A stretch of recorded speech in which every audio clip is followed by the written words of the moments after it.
Inner Voice, a heartfelt chat with Dr. Foojan. Listen up if you want to promote your personal growth and self-awareness. I found the Foojan app last month and I have been absolutely loving it. I personally have never learned guided meditation, but thanks to this app, I now have learned incredible tools for my own stress relief and emotional self-awareness. Not to mention, there are self-evaluation tools and professional coaching available to utilize however your journey to self-discovery takes you. Join Foojan today and redefine your life one step at a time. Do you wish to wake up one day and hit the Life Reset button? Life Reset, the awareness integration path to create the life you want by Dr. Foojan Zeine, helps you navigate crucial life areas, heal the past traumas, and cultivate fulfilling relationships and careers. Life Reset is your guide to a profound journey to. Welcome to the Inner Voice, a heartfelt chat podcast. I'm your host, Dr. Foojan Zeine, psychotherapist, author, and the creator of the Awareness Integration Theory. So thrilled to have you join us today, and I promise you an insightful discussion. In today's episode, I chat with Rich Christiansen. He's a globally recognized thought leader, entrepreneur, and a humanitarian. For decades, he's been helping people fearlessly face their dragons, make peace with them, and navigate their intricate maze of their lives.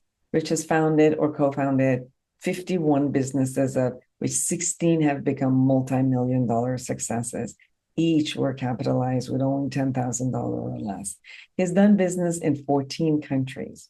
Rich authored The Zigzag Principle, a Wall Street Journal and a USA Today national best-selling book, sharing with us how the foundational law could be applied to entrepreneurship and goal setting and life in general. In 2021, Rich introduced the Legato Family Framework. This model has sparked hope for families, positively impacting and stabilizing families throughout the world. Nothing had that he ever accomplished or created would prepare him for the biggest shock of his life after a DNA test revealed a truth about his conception more complex than he could ever imagine it to be. So in his latest book that we're going to be talking today, Blindsighted, A Journey of Identity, Faith, and Healing, which shares with the world his own struggles to unravel family secrets and raise serious heart-wrenching questions. The book is a testament to the resilience of the human spirit and the transformative power of truth and love. And I'm positive that you will be touched and enjoy this conversation that I have with Rich.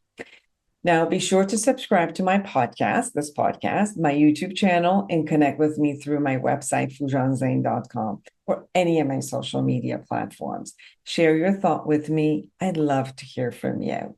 And without further ado, here is Rich Christiansen. Intentional Parenting, a practical guide to awareness integration theory, written by Dr. Jafari, Dr. Foojan Zeine, and Dr. Manoukian, three experts in human development, is your step-by-step guide to raising a healthy child prepared for a culturally integrated world. You're supported in parenting infants to adolescents using the latest evidence-based scientific research on parenting. Order your copy on Amazon now. Eliminate stress, reduce anxiety, and decrease depression. Dr. Foojan Zeine's Awareness Integration Theory has helped thousands like you get incredible life-changing results. The Foojan app gives you her evidence-based treatment in the palm of your hand. Download today. Well, welcome everyone, and welcome Richard Christiansen. It's so nice to have you. Thank you so much, Dr. Zeine. Well, we're going to be talking about your latest book, which is named Blindsighted. And it's so accurate about being blindsided. It's a journey of identity, faith, and healing. And it's amazing as I was reading it. I think that it was shocking for me as I was going through your book and really looking at the experiences that you had, where someone who has been so powerful in everything that they did and created such an identity for themselves based on solid grounds, and then suddenly the earth shakes and you suddenly find yourself as if none of that is true. And then yet there's a truth in everything you lived. And then there was this piece that it's missing. So now everybody's like, what's going on? So with that, I want you to share your story. Well, I think it'd be really hard to actually make this up. Oftentimes, reality is even better, and I am kind of a nationally recognized thought leader, and I think many of the people that are hearing this are saying, "Oh my gosh, that's not the Rich we know." But you got to ask yourself, what's the rocket fuel that kind of drove a lot of this content I created? So at the age of 53, my entire world did get disassembled. And it was largely one of the issues of just core identity, which I think is oftentimes, it plays such a critical role. What happens to us when we're 3 to 5 years old, as I'm sure you're aware. So would you like me to just jump in and share a little bit of the background, and then you can kind of poke at me? Is that how you'd like to do this? Absolutely. Yes, because because there's a lot of pieces into this, and it's like there's a part that it's important for you as a start, as a beginning, and I want you to lead the way and share what was important for you. Beautiful. I think the story has to go back to the early 1930s. The story really doesn't start now, just right at the middle of the Great Depression. My grandparents, who were homesteading in a little one-room cabin out in the middle of nowhere, no running water, no electricity, brought my father into the world. And at the age of 2 and then 4, they discovered that there was what they called glioma, which was retinoblastoma on his left eye. And then they discovered the second at 4 and had to make the impossible decision with this little boy. Do we let him see, but then he'll die by the age of 7 or 8 years old? Or do we take a 1 in 20, 1 in 30 chance, remove his eye and bring this little world into the world blind?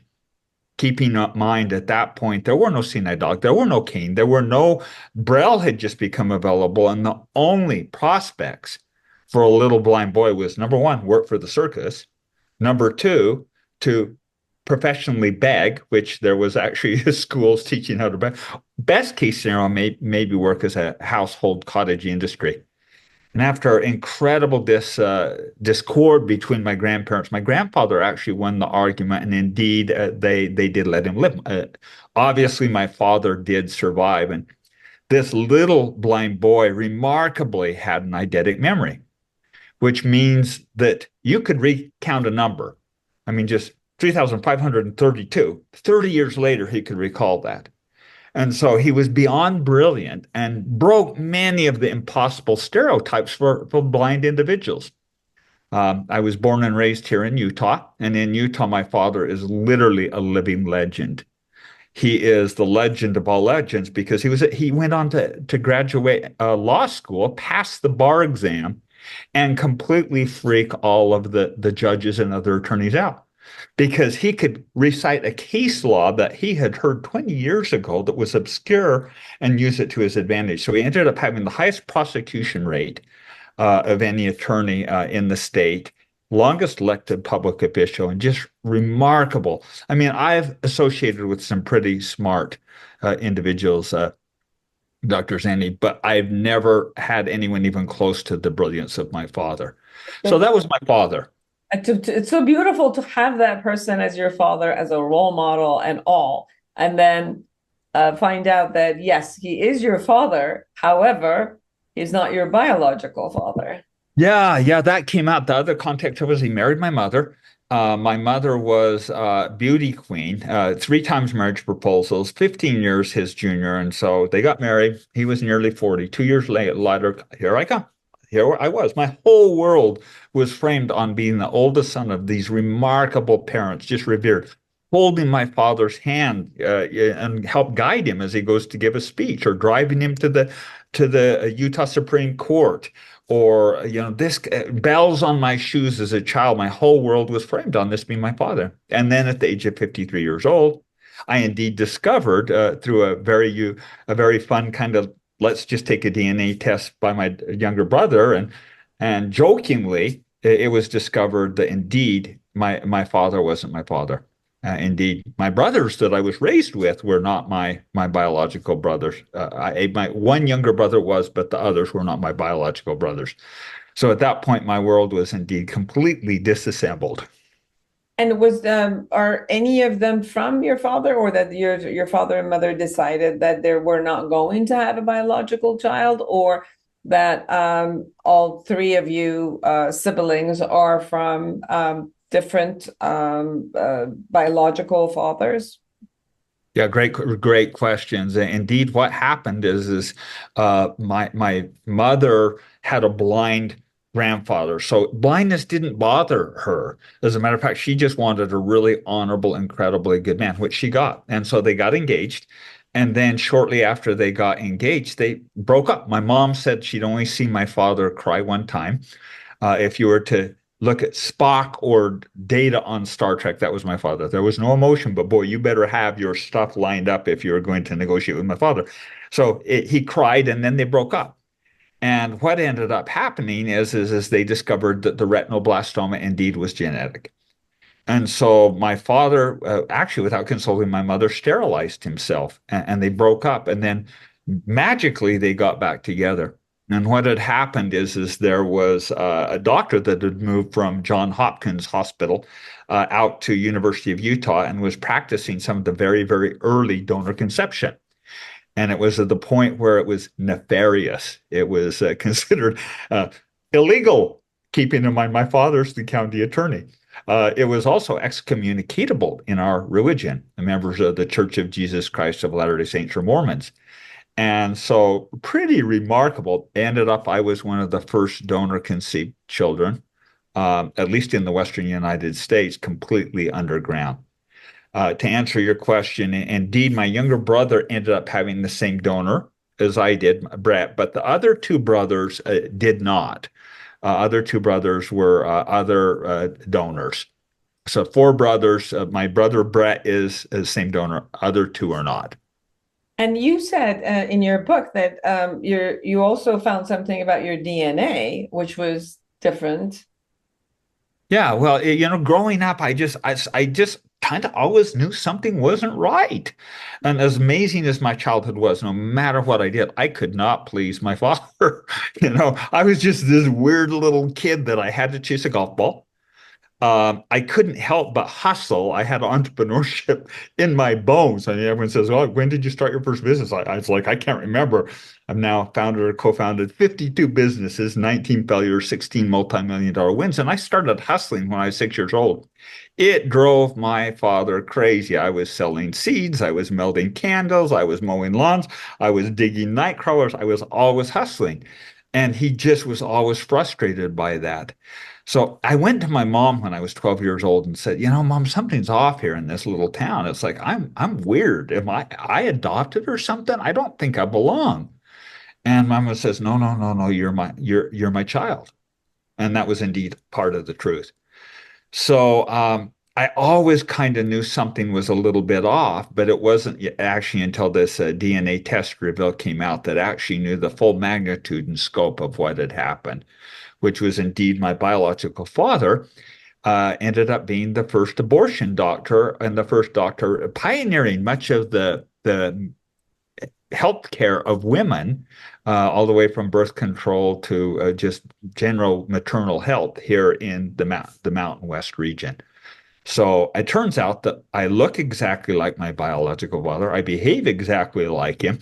He ended up being an entrepreneur. Every one of his biological children were either doctors or entrepreneurs, which he was a great entrepreneur, a great doctor. And every one of his biological children ended up being financially independent by themselves. It's fascinating to look at all of that. I remember when I did my DNA testing, I was also, interestingly enough, I had heritages that I would have never guessed. And it was like, I have no idea, because originally I'm from Iran. And I had a heritage of Native American. And you're like, huh? I could see a lot of the things that were there, but this one is like, how did I get that org through? But it's interesting then and it's interesting because every time I've gone to Peru or Colombia or have gone to all of the, Native American sites, there is a sense of belonging, which is always like, I don't understand where the sense of belonging comes. And then, I got my DNA and it's like, oh, there's percentages of that in there. So it's very interesting in how the background comes in, and there is a part of you that biologically connects with it and it flourishes in it.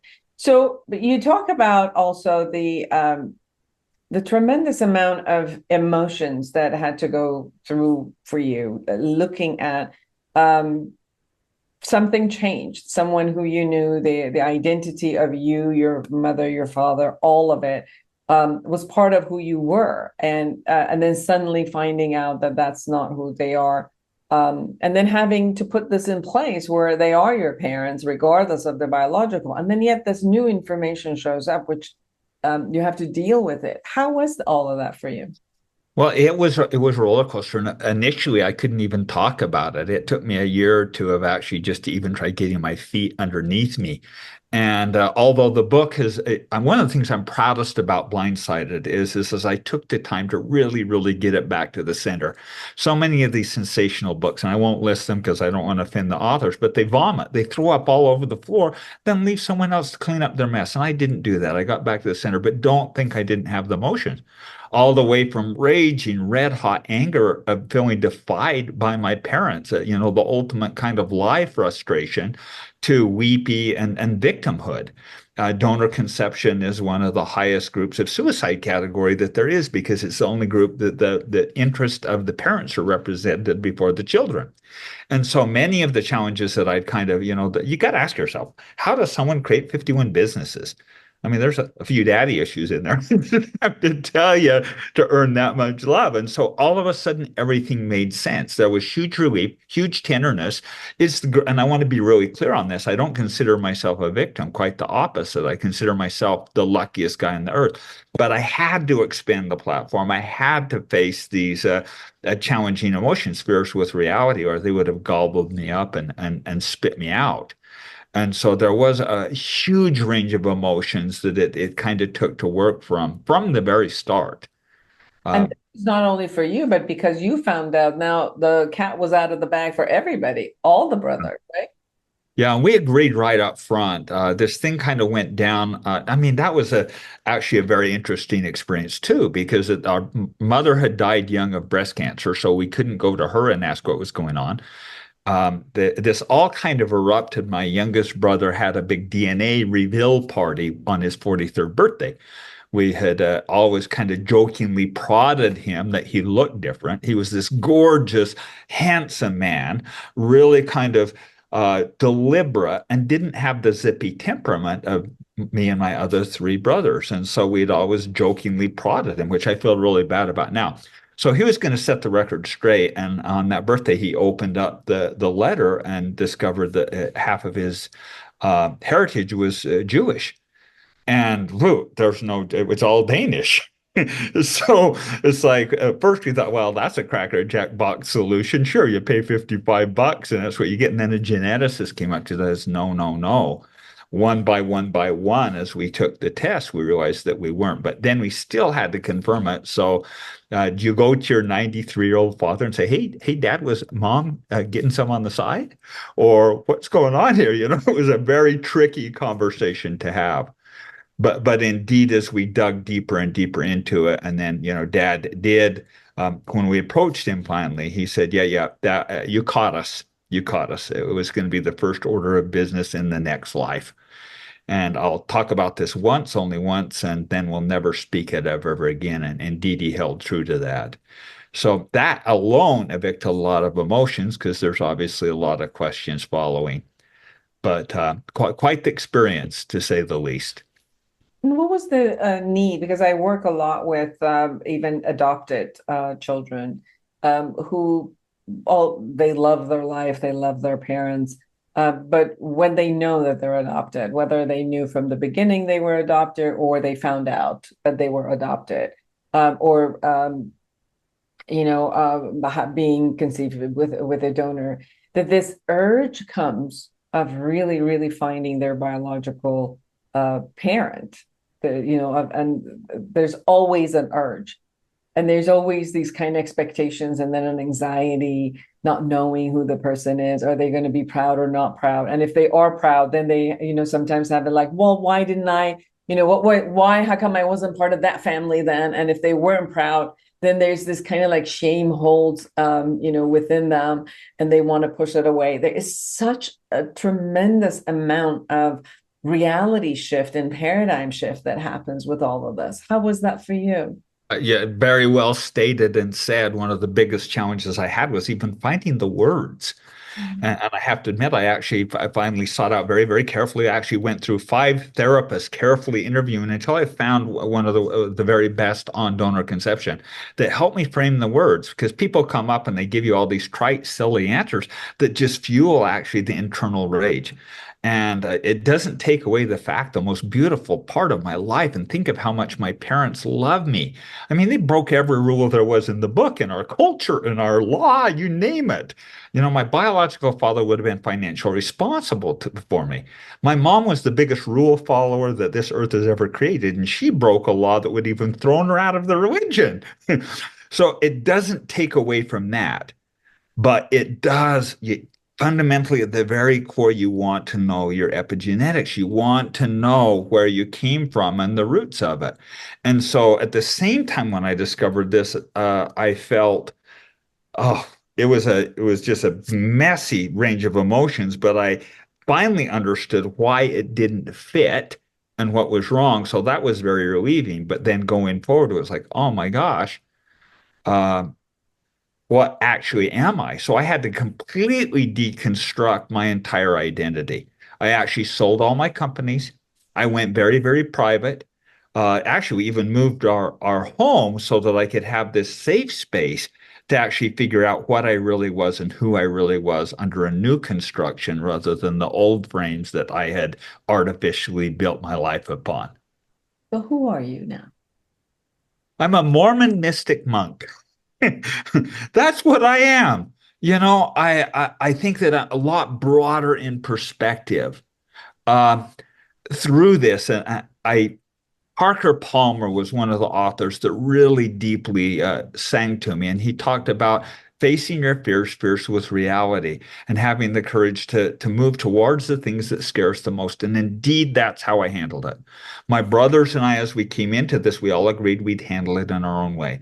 I ran right down its throat, had a brother that ran, another that compartmentalized it. And there's not a right and a wrong. But for me, learning who I was by actually really facing it, looking at getting tangible with it. And I have to say, as I got through the other side of this, I realized that, gosh, I'm the luckiest guy in the entire earth. And I understood what was driving a lot of this very intense behavior that was driving me to create content and businesses. And for the first time, I actually learned to live my life in flow and learn to love myself. I laugh at my own bad jokes. I don't worry what other people say. And, even coming forward with his book, which is pretty delicate content still, I'm able to stand in my own power of what I really am, which what that is it really is a creator. It's a warrior that does the right things. And not be afraid to actually push the envelope a little bit, kind of like my rule breaking all 3 of my parents, to expand the safe space for children and those that maybe be a little less served. So I think that's the best definition I can give of the new and my content. Now, I'm not going to stop creating content. It's just going to be a little more expansive and a little bit more deep on the soulful purpose, other than all the public trappings of the world. Well, it seems like it's you've chosen who you are. So you've been given who you are by 2 parents. You've opened up to the 3rd parent of what he could offer, and then what your own experiences, and came to choosing who you choose to be. And that's where you found yourself again. I think it's our ultimate gift is to be able to choose who we really are and then stand in that. And oftentimes that does take quiet reflection. It takes, what's that? What shows up for me also is that's much easier when you're not affiliated with not only like I get the parents con, but there's also this affiliation with a whole other concept, which is pretty strict with being a Mormon.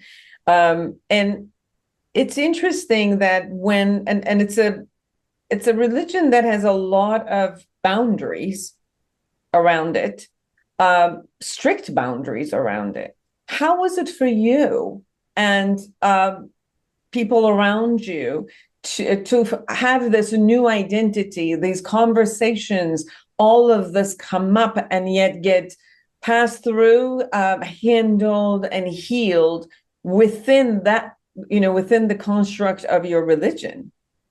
Really appreciate that question. It's a delicate question, and it's been really fun as this conversation came forward with many of my associates and friends throughout the world. What I've uncovered is nearly every culture, religion has these type of challenges, and we have to open the boundaries of how we approach it. I love my Mormon faith. I truthfully love the foundation and the structure it provides.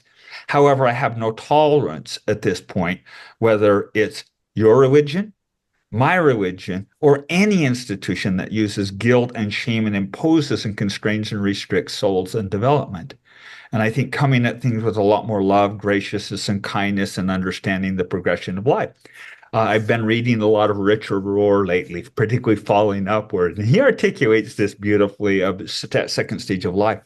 In the first stage of life, we really, really do need structures for our children because we don't want them wandering off, getting lost in the woods and eaten by rattlesnakes and bears. We've got to have structures and confines. But as we get older, I think we do need to be really careful. So I don't do really tight constrained box anymore. And nor do most of my friends. I think that I've learned to embrace truth in any form. And there's many beautiful truths in the Mormon faith and religion. There's also beautiful faiths. I raised my wife and went climbing in Everest, and we raised a beautiful little Sherpa daughter and two sons. Love the beautiful constructs of the Buddhist faith. My best boss ever was a Hindu. Truth is truth, and we all can learn from each other. And you know what? I think the things that aren't serving us, that are really deconstructing, souls are suppressive, we need to very, very carefully set aside and expand the box and purview rather than tighten it, constrain it, and ratchet souls down. Yeah, I've had the privilege of working with a lot of people from the Mormon faith, and I do get the concept of, although the strict outlines or boundaries are, but the love and acceptance of consistently how to embrace and coming back has always been there. Talk about gracefulness. I really, really got when I saw the play Book of Mormon. I was shocked and about the graciousness of Mormons, about how they handled it, because I was sitting there listening and watching this, and then I said, if this was about any other faith, there would be a lot of consequences. Can you imagine doing that play to a Jewish faith or any other faith? Oh my gosh. If this was done to the Muslim faith, they would all be terrorized and killed by now. I'm telling you, I was sitting there with my grasping like this. It was, a lot of it, obviously it's a comedy, so you're laughing, but in the midst of it, I'm like, oh my God, I cannot believe that the whole faith has taken on looked at this and just kind of like, and did not. And I think that is one of the beautiful aspects, is the openness. And you talked about the tightness of the LDS faith, but boy, compared to most of my peers and colleagues in Baptist or evangelical, oh my gosh, it's very open. And I think there's so many beautiful, good truths. And I remain involved and faithful member. It's just that the things that guilt and shame have been eliminated, from any dynamic. And I think the Book of Mormon musical, again, is a good example of, oh my gosh, I think how gracefully that was handled and how insanely inaccurate and offensive that was. It really, we've got to be very careful. And I think a good example on the other side, I've become an and guy. I used to be an or guy. Now I'm an and guy. I like peanut butter and jelly, and I like steak. And I also love the truths of the Mormon faith, and I do a lot of breath work and meditation. I love the modalities of breath work and meditation in my personal life. So we can be ands and then eliminate the things that are destructive. I think that the Mormon faith, it is a very sensitive topic you kind of talk about here, but so many beautiful, beautiful aspects that are many understood. And I think one of the examples of how I wrote this book, I did land in the middle, but I was so incredibly honest with where some of the weak spots and challenges were. And I hope that I don't offend my dear, dear Mormon Church of Jesus Christ of Latter-day Saints or Mormon friends. And on the other hand, I expanded and also put in context where it really is beautiful and holding and accurate. So unlike some of the books that have been written about the Mormon faith or individuals where it is a vomit, this is very moderate, honest, and accurate, and in the middle and truthful. Rich, tell me about the process of your healing. Well, it really was a process, and I want to be really clear here that we all have we're all accountable for our own destinies. We've all got to get healing in our own way. And so I am never going to be a guru and tell anyone this is what we need to do. For me, it was a gradual process. It first began with, therapy and opening. I get pretty bold in the book and talk about that process of getting therapy. However, I found that really wasn't, fully inclusive and needed. And so I did go, psychosomatic was a critical part of my healing. I think it had advanced me really, really quickly. And I think the other thing that really, really helped me, and I think I go through 9 outline pieces in this, but speaking and giving voice to the challenging things, epigenetics and understanding that has become a huge part of the healing journey for me. And now, honestly, coupled with my normal practices now doing breath work and meditation, also has become a very stabilizing clarity modality for me. It's beautiful. So there's a part of you that this type of a shock and shift created a full-on transition kind of in your life. It's like when you, and it's interesting. I work a lot with also like cancer survivors, right? And you can see like people go through holding on to some identity for dear life, and they'll fight for it, and they'll do this and do that. And then suddenly they have to face something within their body that is destroying them. And suddenly something changes within them, completely a different type of a transition. And it's not just a biological healing that they do for themselves. I've seen so much of completely shifting lifestyles, the thought process, the way they view the world, the way all of it has to happen. Now, obviously, with someone who is diagnosed with cancer faces, not necessarily that happens, but at least faces the conversation of no longer being on the face of the earth. And the concept of me not being here and shifting that identity suddenly crashes it a little bit. And I'm kind of bridging, and I'm not saying it's the same thing at all, but I'm saying I'm bridging that concept, which is also when you create this identity that I am the son of these two beautiful parents and these siblings, and you grow up with all of that, and you grow up with your faith and your structures, and you built everything on those.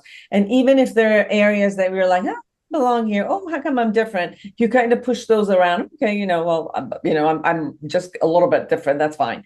But then suddenly when that identity shifts, a lot changes with that shift of identity. I think you articulated that very well. And indeed, comparing it to a death is exactly what happened. I love the Lucian mysteries that the Greek philosophy talks about. You can't live until you've died. And so they'd actually go through rituals and rites that would even allow them to have almost like a near-death experience to fully live and fully see.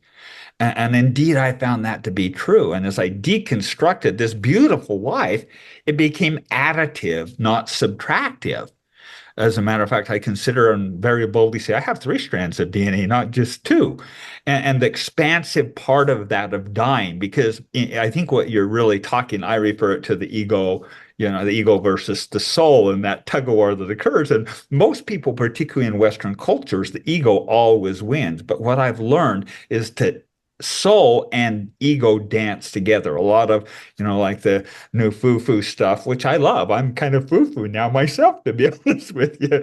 But they talk about killing the ego. I don't want to kill my ego. I want to stay alive and I want to live in that part. I want to dance with my egoic mind, but I want my soul to fully express also.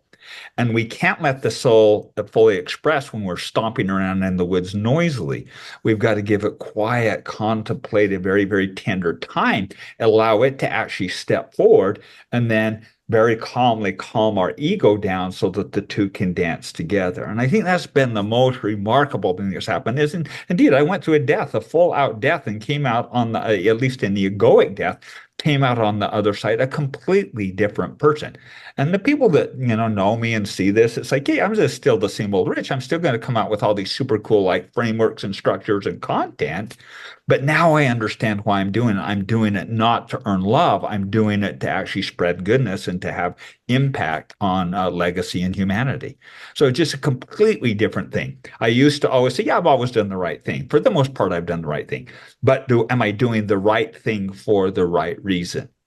And that's the context I come at things now is right thing, right reason, and say no to the things that just really doesn't have to amp my ego all to the moon. So the ego doesn't have to always drive the show here. Rich, how do you assess what the right reasons and the right things are? Well, those that know my content know I spend a lot of time on values. My mentor, Stephen Covey, spent a lot of time on principles. Principles are eternal truth that's true for everyone. I do it to values. I go one level up because they are reflective, and I think it's a matter of choice, how we get to express. Our purpose on this earth is spinning little marble out in space. I was in my cabin and showing my grandkids the billions of stars. We're in a little teeny marble spinning around. What's our purpose for being here? I believe it's to expand our souls. It's soul expansion. And part of that is making assessments of what we value and then reflecting and trying to live congruent with it. So for me, it's establishing a core set of values, or I call it my ethos. I actually publish it on my website. I feel so passionately about it. And then use that as the litmus test. Does it align or does it not align? And some people may have different value system. Great, wonderful. I love it. My friends all over the world, my Buddhist friends, my Muslim friends, my Jewish friends, all of my friends can have a little date, and I'm talking moral values there. And I didn't even think my ethos is like moral values. It's more how I conduct and what I want to live my life. For example, one of our family values is anti-fragile or being resilient. That may not be a value for many people. But having that value allows us to define and have experiences or rites of passage, if you will, for my children and grandchildren to help drive that value of anti-fragile or resilient. So it's a very personal thing. And, I'd like to think most of the time I do good and build rather than destroy, but, maybe I don't. But I think intent really matters in this context. Beautiful. Blindsighted, everyone. A journey of destiny. The journey of identity and destiny. Identity, faith, and healing by Rich Christiansen. Rich, is there anything we haven't shared that you're really able to know? I think just the main thing is just there's 3 reasons I wrote the book. First of all, this book is so salacious. This story's going to be told. I had to get it accurate. Number 2 is a context that my children, my grandchildren, my great-grandchildren can know to what source that they can turn actually for healing and face hard things. And the third, the challenge I'd give to you is I hope by me opening up on this level of vulnerability, it'll give you courage also to face your fears first with reality, to go after the dragons in your life and not cower and hide under the desk, past, but go look at them, and then the dragons don't become quite so big and scary. And I have to tell you, on the other side of this, on the other side of getting through these challenging things, I didn't ever believe there would be this much joy, this much peace, and this much just internal moral grounding. And so I just invite you to face your fears first with reality, and don't go hide from them or cower from them, but move towards them. I totally agree. I think choosing yourself is one of the most liberating concepts that we could ever have in life. So absolutely, I get that. And how can people find you?